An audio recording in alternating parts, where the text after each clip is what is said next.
Okay, तो देखो यहां तक हम लोगों ने डिस्कस किया था। Third point, now substrate is in close proximity to the active site that leads to breaking of chemical bonds of substrate. Clear? मतलब क्या हुआ, इंजाइम से बाइंड हुआ सबस्ट्रेट के बाइंडिंग से क्या हुआ, इंजाइम के शेप में, और बेसिकली इंजाइम का जो एक्टिव साइट है उसके शेप में क्या हुआ, कुछ चेंजेज आए। यहां देखो आप, उतना डीप नहीं है ये, अब जैसे ही ये अटैच होगा, अब यहाँ पे देखो पूरा डीप हो गया है, ठीक है ना, मतलब शेप चेंज हुआ है, जिसके कारण अब सबस्ट्रेट इजीली बाइंड कर सकता है और एक इंजाइम सबस्ट्रेट कॉम्प्लेक्स बन जाएगा। इंजाइम सबस्ट्रेट कॉम्प्लेक्स बन गया, और अब क्या होगा देखो, now substrate is in close proximity to active site that leads to breaking of chemical bonds of substrate. और अब क्या है, बिल्कुल एक्टिव साइट के पास में प्रेजेंट है क्या, सबस्ट्रेट। क्लियर है, आपको दिख भी रहा है।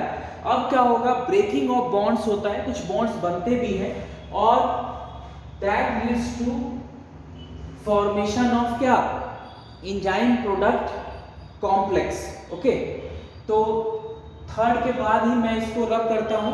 एक मिनट आप देखो बच्चों, इसको मैं अभी रब कर रहा हूं, स्क्रीनशॉट लेना तो आप ले सकते हो।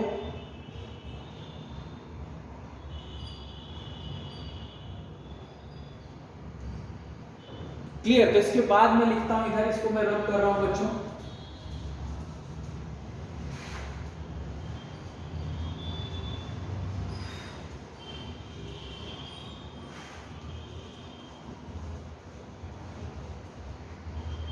इसके बाद ठीक है ना, अब substrate that leads to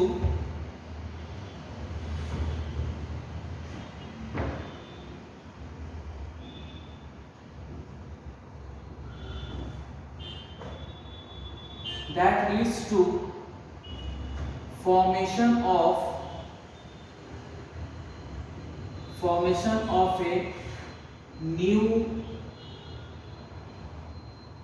new enzyme that leads to, means now substrate is in close proximity to the active site that leads to breaking of chemical bonds of substrate and substrate that leads to formation of a new enzyme product complex.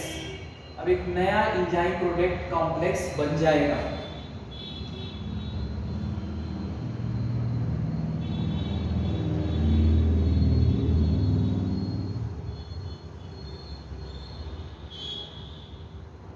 ठीक है, या that leads to, इसको ऐसे भी आप लिख सकते हो, बार बार दैट लीड्स टू क्यों, तो to breaking of chemical bonds of substrate and new enzyme product complex will be formed, okay. तो enzyme product complex बन जाएगा। नेक्स्ट फोर्थ स्टेप में क्या होगा, enzyme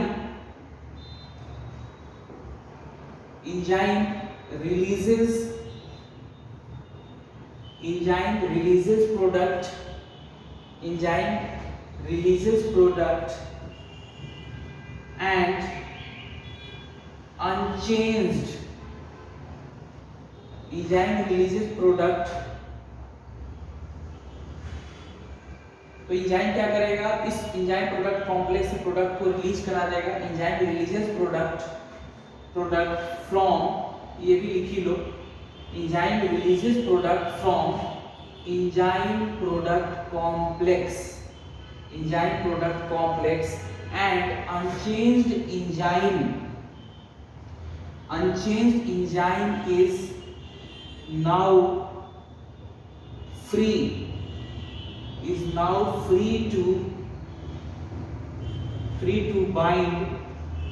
to bind a new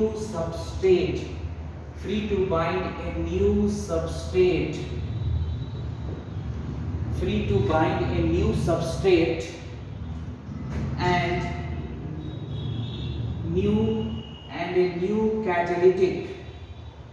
a new catalytic cycle will be started, और एक नया catalytic cycle start हो जाएगा, and a new catalytic cycle will be started. Clear, समझ में आया आपको बच्चों? तो इस तरह से ये सारा स्टेप चलता है। मैंने कई बार आपको बताया है सारी चीज़ें। नेचर ऑफ एंजाइम एक्शन करके भी एक एनसीईआरटी में सब टॉपिक दिया हुआ है जिसमें सारी बातें लिखी गई हैं। तो आई होप आपको पूरा समझ में आ रहा होगा ये सब। क्लियर? तो जल्दी से आप नोट्स बना लीजिएगा इसका, या स्क्रीनशॉट ले लो आप। इसको मैं रब करता हूँ। क्लियर? और आगे बढ़ते हैं हम लोग।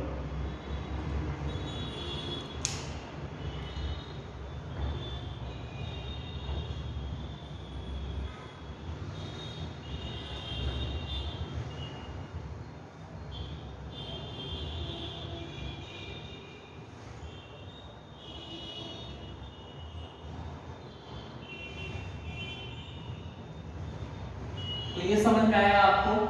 नेक्स्ट हम लोग पढ़ने वाले हैं types of enzyme. Okay, next types of enzyme.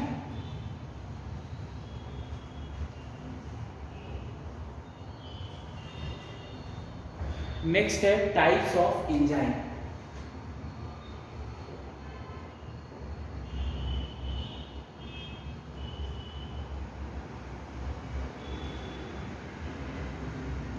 First जो टाइप है बच्चों, उसको बोलते हैं सिंपल एंजाइम। तो दो तरह के एंजाइम्स होते हैं टाइप्स ऑफ एंजाइम में। There are two types of enzyme. First simple enzyme, and second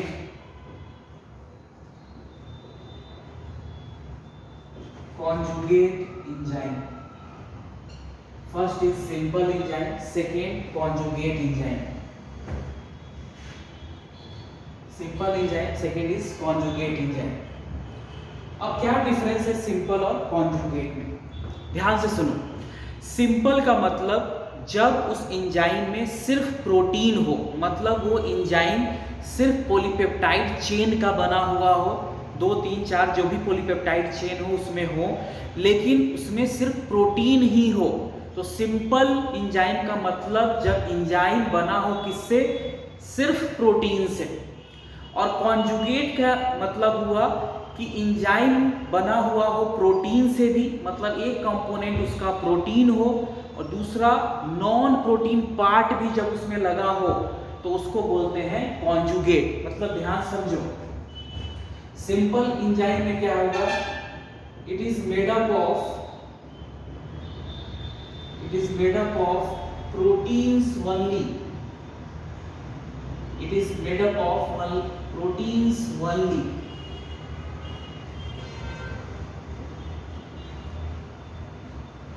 May consist of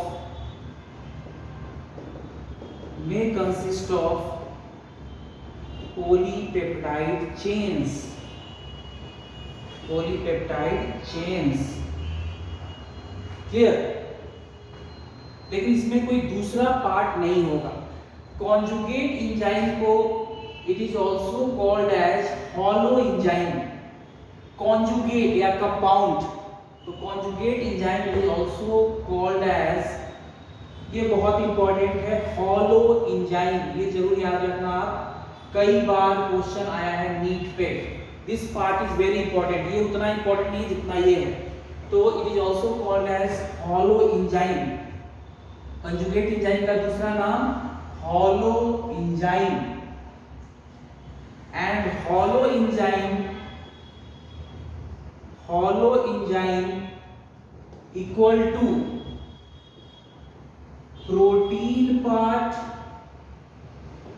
plus non protein part. Clear? मतलब हॉलो एंजाइम, ये लाइन बहुत बहुत इंपॉर्टेंट है, वेरी वेरी इंपॉर्टेंट। क्लियर? तो holoenzyme क्या है? Conjugate enzyme को ही बोलते हैं holoenzyme. Means conjugate enzyme consist of protein and non protein part. तो इसमें प्रोटीन भी होगा और नॉन प्रोटीन पार्ट भी होगा।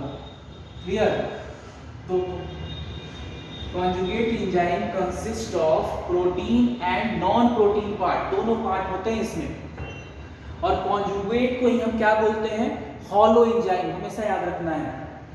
और जो ये हॉलो एंजाइम है इसमें हो गया protein part plus non protein part. इस प्रोटीन पार्ट को हम बोलते हैं apoenzyme. Protein part is called as apoenzyme and non-protein part is called as cofactor, which is again very very important। यानी हॉलो एंजाइम बन गया क्या? Hollow enzyme equal to apo enzyme plus cofactor. ये भी line बहुत important हो गया बच्चों। क्लियर? तो सिंपल एंजाइम में सिर्फ प्रोटीन्स हैं, मे कंसिस्ट ऑफ पॉलीपेप्टाइड चेन्स। यहाँ पे कोई नॉन प्रोटीन पार्ट नहीं है सिंपल एंजाइम में। यहाँ पे कॉन्जुगेट एंजाइम का मतलब कि इसमें एक प्रोटीन पार्ट भी होगा और एक नॉन प्रोटीन पार्ट भी होगा। जो कॉन्जुगेट एंजाइम है इसी को हॉलो एंजाइम भी बोलते हैं। And hollow enzyme equal to protein part plus non protein part. Holo enzyme equal to protein part plus non protein part, या holo enzyme equal to apo enzyme plus cofactor. क्योंकि protein part को ही हम क्या बोलते हैं? Protein part को ही हम एपो एंजाइम बोलते हैं बच्चों। प्रोटीन पार्ट को ही क्या बोलते हैं? Apoenzyme. मतलब कॉन्जुगेट एंजाइम को बोला हमने holoenzyme. Hollow enzyme equal to protein part plus non protein part. Protein part को बोलते हैं apoenzyme, non protein part को बोलते हैं कोफैक्टर। ओके, और इस तरह से हम बोल सकते हैं कि holoenzyme is also equal to apo enzyme plus cofactor. यानी हॉलो एंजाइम किसके किसके सम के बराबर है? मतलब apo enzyme plus cofactor. Hollow enzyme equal to apo enzyme plus cofactor. Clear? ध्यान से समझो। अब देखो जो सिंपल एंजाइम है, सिंपल एंजाइम है उसका एग्जांपल आप याद रख सकते हो। जैसे जितने भी एंजाइम हम लोगों ने पढ़े हैं, जैसे पेप्सिन हो गया, ये सिंपल एंजाइम है। एमाइलेज जो है दैट इज सिंपल एंजाइम है। ट्रिप्सिन जो है दैट इज सिंपल एंजाइम है। काइमोट्रिप्सिन, जितने भी एंजाइम आपको याद आ रहे हैं सारे क्या है? सिंपल एंजाइम हैं। तो सिंपल एंजाइम आपको समझ में आ गया। कॉन्जुगेट एंजाइम यहाँ तक आपको समझना है, उसके आगे हम लोग बढ़ेंगे कि कैसे कॉन्जुगेट एंजाइम होता है, उसका नॉन प्रोटीन पार्ट कैसे है। ठीक है, तो यहाँ तक लिखो। इसके आगे मैं अभी 1 मिनट के अंदर इससे आगे डिस्कस करते हैं बच्चों।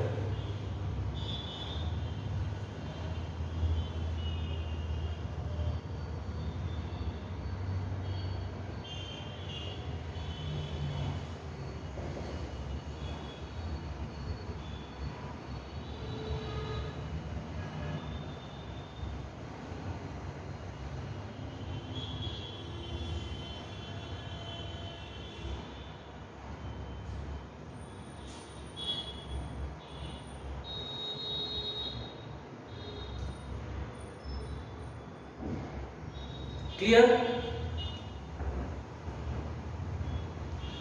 तो यहां तक रब करें।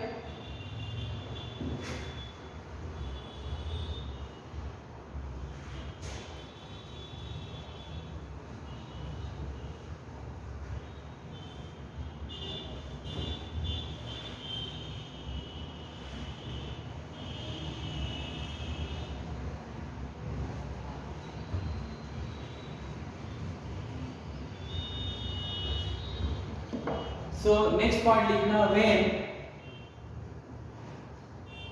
when a non-protein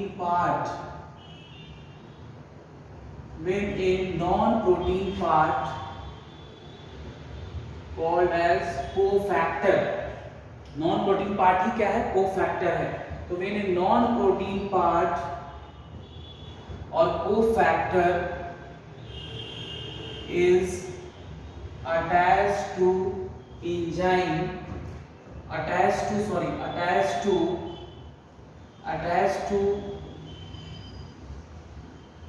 apo enzyme, that is protein part,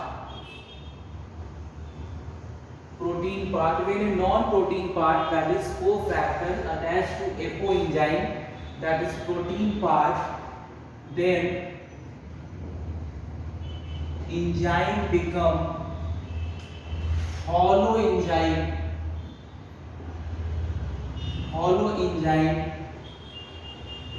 or conjugate enzyme, hollow enzyme or conjugate enzyme. Next point, cofactor, यानी hollow enzyme is equal to apo enzyme plus cofactor. Protein part को ही apo enzyme बोलते हैं और जो non protein part है उसको cofactor बोलते हैं. Cofactor is very necessary. Cofactor is very necessary for enzymatic activity. Very important for enzymatic activity. Enzymatic activity. If, next point, if cofactor is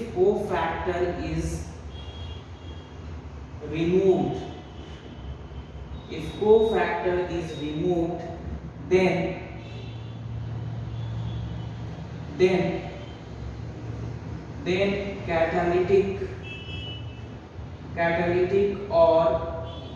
catalytic or enzymatic activity of enzyme will be lost. अगर ये remove हो गया cofactor तो enzyme की catalytic या enzymatic जो activity है वो खत्म हो जाएगी, लॉस्ट हो जाएगी. क्लियर, ये याद रखना है. तो hollow enzyme equal to apo enzyme plus cofactor. Holoenzyme is conjugate enzyme, मतलब मीन्स जब एंजाइम में प्रोटीन के अलावा नॉन प्रोटीन पार्ट भी अटैच हो तो उसको हॉलो एंजाइम बोलते हैं. तो हॉलो एंजाइम में एक प्रोटीन पार्ट है, एक नॉन प्रोटीन पार्ट है. जो प्रोटीन पार्ट है उसको हमने एपो एंजाइम बोला, जो नॉन प्रोटीन पार्ट है उसको हमने कोफैक्टर बोला. क्लियर. अब ये कोफैक्टर जो है वो बहुत इंपॉर्टेंट है एंजाइम के एक्टिविटी के लिए. अगर ये किसी तरह से रिमूव हो गया तो एंजाइम की एक्टिविटी खत्म हो जाएगी, उसकी एंजाइमेटिक एक्टिविटी लॉस हो जाएगी. ठीक है ना, विल बी लॉस्ट. क्लियर. तो ये समझ में आया आपको. अब हम देखते हैं कोफैक्टर कितने तरह के होते हैं. उसके बाद हम लोग देखते हैं कोफैक्टर कितने तरह के हो सकते हैं. तो इसको रब करते हैं. कोफैक्टर कितने तरह के हो सकते हैं, कोफैक्टर क्या क्या हो सकता है. तो देखो,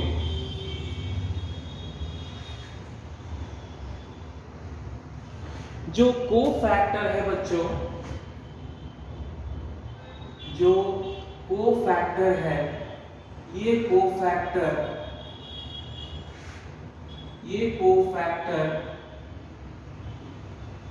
ऑर्गेनिक भी हो सकता है और ये कोफैक्टर इनऑर्गेनिक भी हो सकता है. ठीक है ना.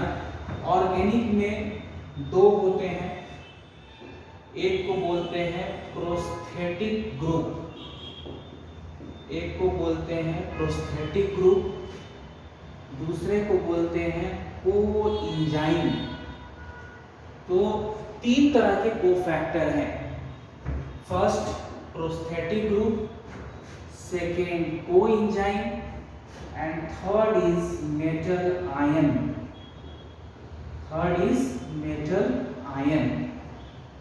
आयंस. क्लियर. तो कोफैक्टर तीन तरह के हो सकते हैं. First prosthetic group, second coenzyme, third metal ions.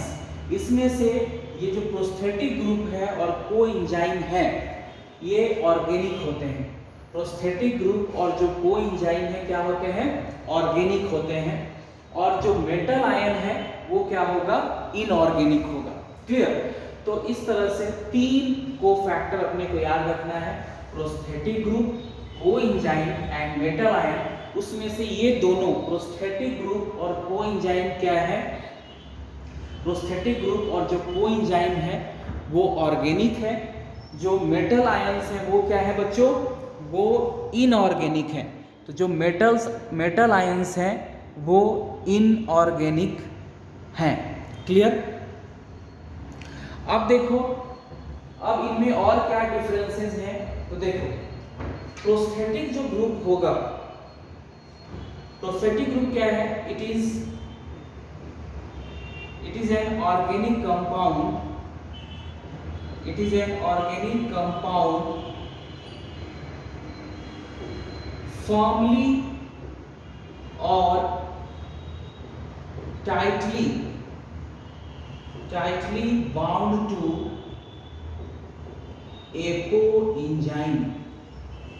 ये क्या है, ऑर्गेनिक कंपाउंड है, ये हम पहले ही जान चुके हैं। फर्मली और टाइटली मतलब बिल्कुल टाइटली बाइंड होता है और always okay, firmly or tightly bound to apoenzyme means here permanent binding है, okay, means permanent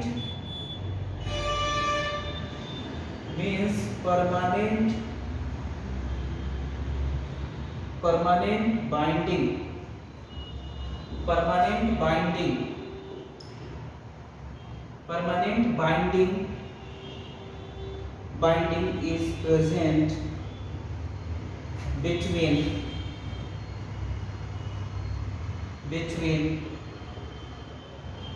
apoenzyme and prosthetic group। तो प्रोस्थेटिक ग्रुप और एपोएंजाइम में हमेशा कैसी बाइंडिंग है, परमानेंट बाइंडिंग है। अब आते हैं कोएंजाइम पे। It is also an organic compound, it is also an organic compound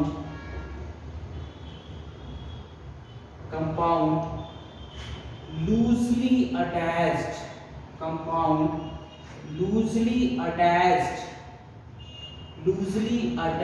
to apoenzyme।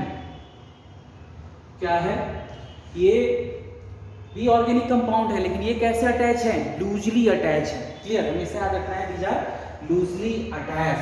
First point clear. Second,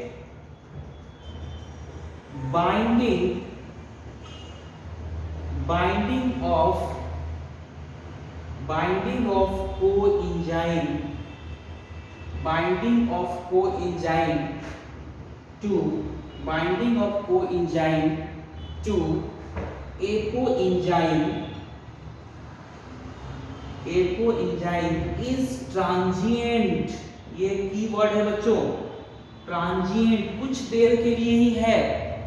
एक तो लूजली है, पहली बात, यहाँ पे बाइंडिंग परमानेंट थी और टाइटली थी, यहाँ पे लूजली अटैच्ड है। And binding of coenzyme to apoenzyme is transient और टेम्पोररी only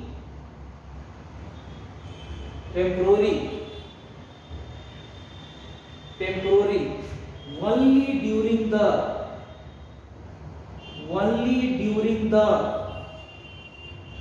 course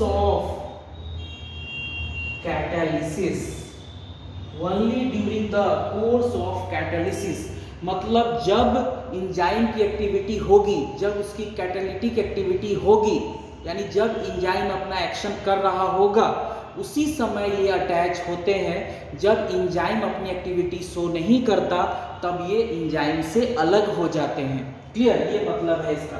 तो देखो ऑर्गेनिक में दो है, प्रोस्थेटिक है और कोएंजाइम है।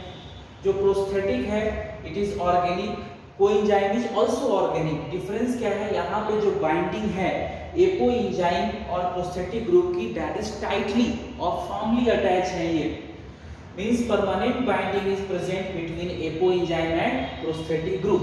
कोएंजाइम में it is also an organic compound loosely attached to apoenzyme, लेकिन ये क्या है, ये भी ऑर्गेनिक कंपाउंड है लेकिन ये लूजली अटैच है। And binding of coenzyme to apoenzyme is transient, कुछ टाइम के लिए है, और temporary only during the course of catalysis. तो जब कैटालिसिस होगी तब उसी समय ये अटैच रहेगा। क्लियर, ये याद रखना है। मेटल आयंस में क्या है, मेटल्स आयन क्या है, देखो ये जुड़े होते हैं कोऑर्डिनेट बॉन्ड्स के साथ, ठीक है ना।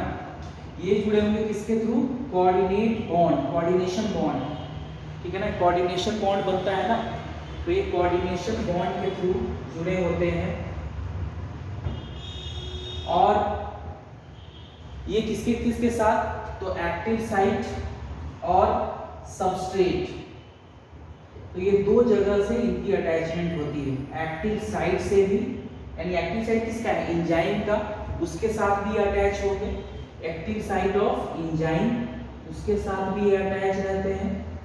और दूसरा सबस्ट्रेट के साथ, किसके साथ, सबस्ट्रेट के साथ ये अटैच होंगे थ्रू, किसके थ्रू बच्चों, कोऑर्डिनेशन बॉन्ड के थ्रू।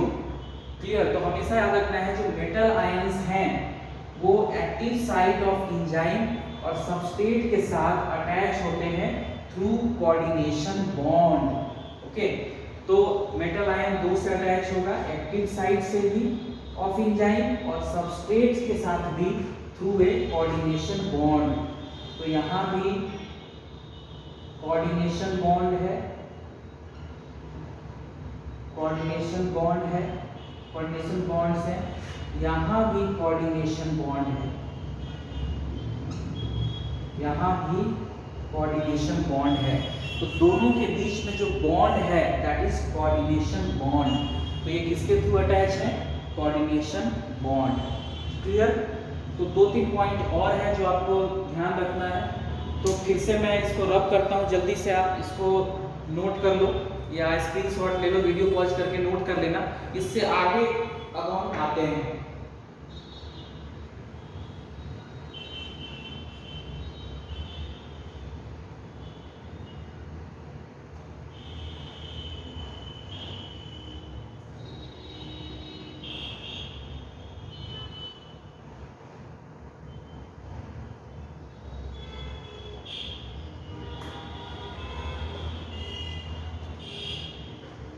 क्लियर, तो इसको रब करते हैं बच्चों।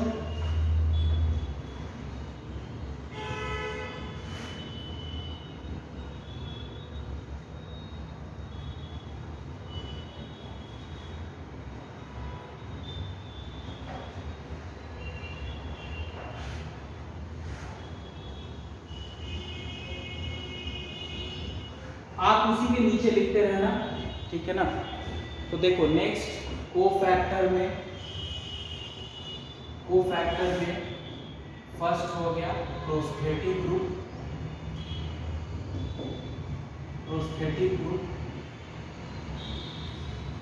दूसरा हो गया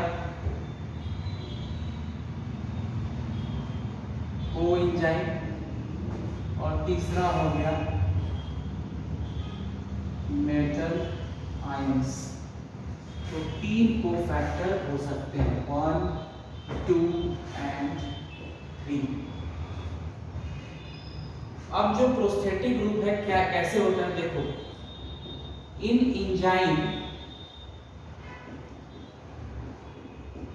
peroxidase and catalase, in enzyme peroxidase and catalase which catalyze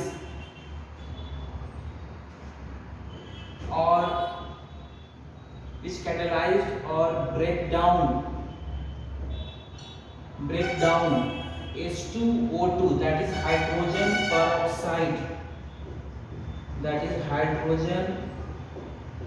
peroxide, इसको ये दोनों एंजाइम पेरोक्सीडेज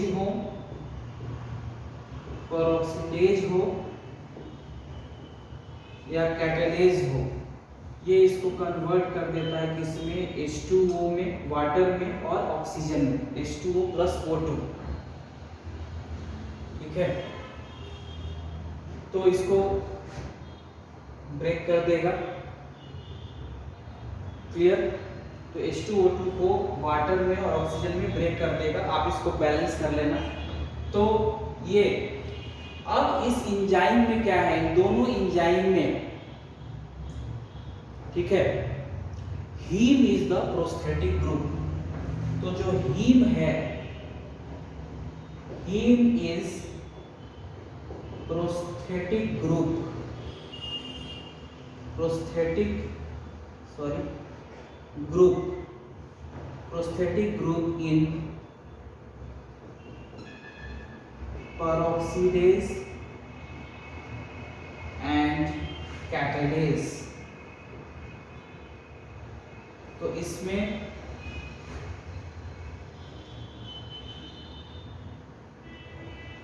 क्लियर?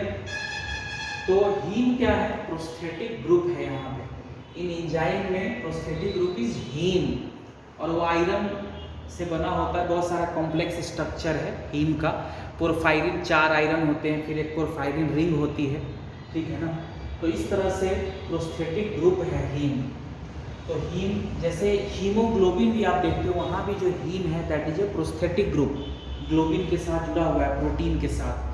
तो हीमोग्लोबिन में भी वैसे ही, तो वहाँ पे हीमोग्लोबिन कोई एंजाइम जैसा तो एक्ट नहीं करता है, वहाँ पे वो प्रोटीन है। लेकिन यहाँ पे पेरोक्सीडेज और कैटालेज में भी हीम प्रेजेंट है, और यहाँ वो प्रोस्थेटिक ग्रुप है। अब कोएंजाइम की बात करते हैं। तो कोएंजाइम में क्या है,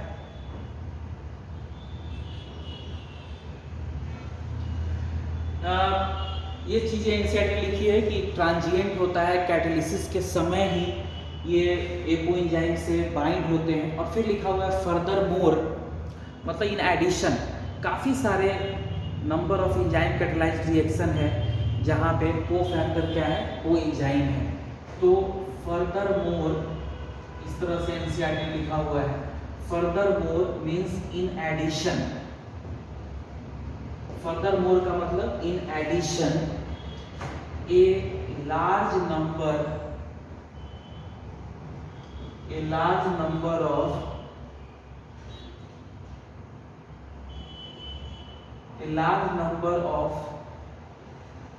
furthermore a large number of different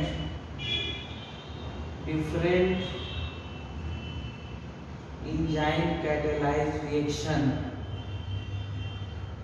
furthermore in addition, furthermore या इसका मतलब होता है in addition a large number of different enzyme catalyzed reactions